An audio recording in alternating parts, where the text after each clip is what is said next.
UAE के वली अहद शेख मोहम्मद बिन Zaid Al Nahyan Pakistan पहुंच गए। वजीर आजम ने इस्तकबाल किया। इमरान खान खुद गाड़ी चलाकर मोअज़्ज़िज़ मेहमान को वजीर आजम हाउस लेकर पहुंचे। दोनों शख्सियात ने तिजारती और बरादराना ताल्लुकात को मजबूत बनाने के अलावा इलाकाई अमन पर तबादला ख्याल किया।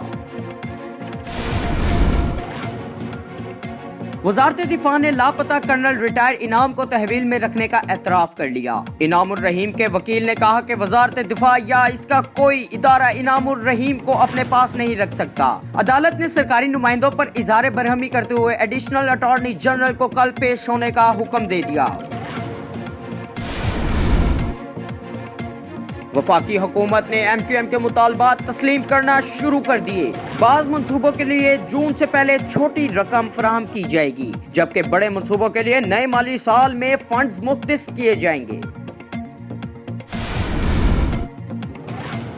जिला इंतजामिया का मिनी पेट्रोल स्टेशन के खिलाफ क्रैकडाउन जारी। 5 मिनी पेट्रोल शॉप्स को सील कर दिया गया।